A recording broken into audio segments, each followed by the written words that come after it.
This isn't to do with the documentary, but you got me thinking because I already applied for the gender clinic. But one of their requirements is you have to be over a certain age and have been that gender for so long. So it's like going on about the fact that you have to be certain about your gender. And it is like a permanent change, so I understand that. But it still shows that something that is meant to help improve your gender dysphoria still requires this like certainty that you may not always have. And there are some people who do regret their post-op like bodies, or they wish they could change, but like usually there's the people that like, I don't know how to describe it, but like those were the people that kind of weren't sure, but in a way that like they weren't like, oh, am I meant to be this or am I meant to be that, in the more sense like, were they even feeling like trans, or were they just doing it, like there might have been some other reason. I don't know many people who have, but there are some people who do regret it. But I think you can support the people that might not be trans, but might be just exploring, but might, without limiting and obstructing those people that are very clear about what it is they need. And that idea of like, you have to be living in your assigned role for like, so what does that mean? What does that mean? Like what? So my clothes have to be different? Like that's all very basic and very superficial. Like I've been a woman all my life. Like yeah, it's flawed. It's just it's I do think it's a flawed system, and it's very limiting. I think you can have safeguards in place to ensure that everyone's protected from making wrong decisions, and I kind of hasten to say that because I think it kind of feeds into this idea that there's loads of people having gender reassignment surgery so quickly and then regretting it, which is absolutely not the case. And actually, if you look deeper into it, people that might regret the surgery that they've had, which is a very, very small percent, often they feed back that actually it wasn't to do with their identity, it was more to do with how they were accepted in the wider world, how they were treated, that they just couldn't, they found it difficult, they found it hard, and it almost wasn't worth it, or it didn't feel worth it. And I think that, that has got to be taken into consideration, I think when somebody approaches a gender clinic, for the most part, it's not just like they've woke up one morning and been like, I think I'll just go to the gender clinic today and see what they offer. It doesn't happen that way. People have been on a journey and processed a lot of stuff and are pretty, they might have questions, they might have doubts, but very often they'll be sure of what they need in order to feel happy and feel okay. Yes. I'll sort of talk to the camera then. Oh, that's fine. There's nothing wrong with that. Then what else I was saying? But like, even if you've applied for the gender clinic, usually you have to wait so many years to even get an appointment usually.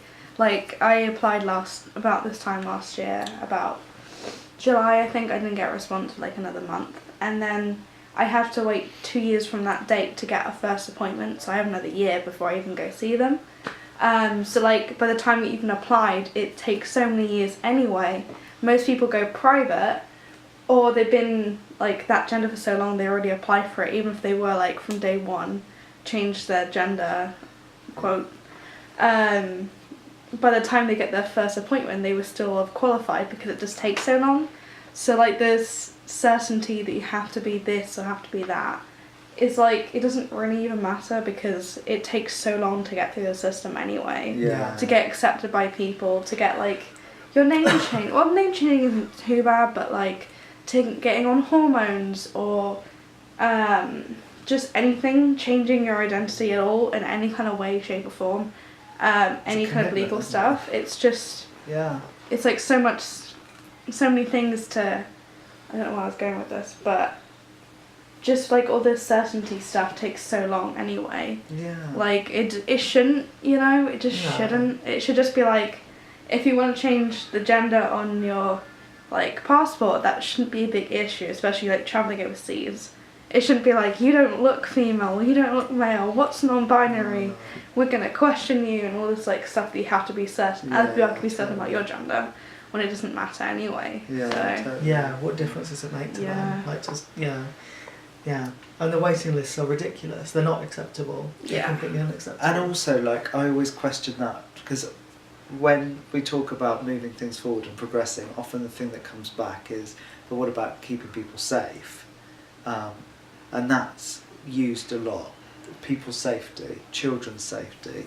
And that always, it raises a red flag for me, because so many times people's safety is used as a way of stopping progress, or used a way of a hidden agenda. Actually. Yeah, and so I suppose that's what I'd encourage people to do, to kind of unpick when people say something like makes children unsafe, people are unsafe.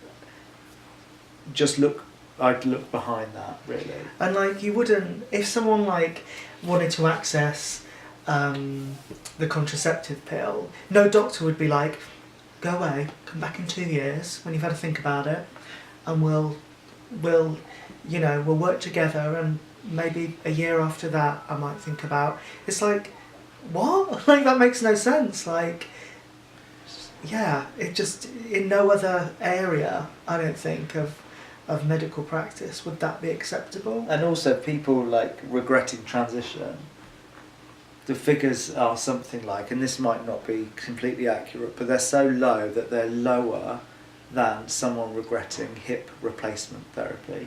But no one is up in arms about hip replacement therapy. No one's telling people to wait 2 years to make sure that they've made the right decision, see a load of psychologists, wear a new hip. I mean, all this for 2 years. So we need to kind of take away the kind of fear mongering. Of course, we want people to be safe, but we don't want to be pandering to that faux safety. Really, because some people may really suffer from gender dysphoria or body dysphoria within that 2 year gap, and they may need it a lot quicker than other people.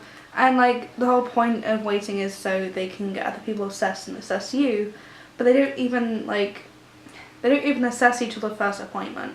And even then, they could do all the assessments and turn around saying, we don't think you should have top surgery or bottom surgery or any kind of like hormones, because they say so. And it shouldn't be about who says what. If you say, I need this is what I want, then they should make sure that you're going to accept that and not feel regret. But if you say you want top surgery and they give you hormones, it's like, what was the point in going through all of it? Yeah, it's about being person-centred. Like, it's so gatekeepery. You have to go through this person, and the whole panel of team, they meet and they decide about you, and they don't know you, so it just needs to change. But I think also it's pandering to media and the sensationalisation of trans people and identities and bodies. This idea that, we know that some gender clinics have said to some people, well, we wouldn't want to, we're conscious of the media attacks against trans people, which is directing their decisions they're making about who can go forward and who can't. And that's not a world I want to be living in, where the Daily Mail is directing people's healthcare. Yeah.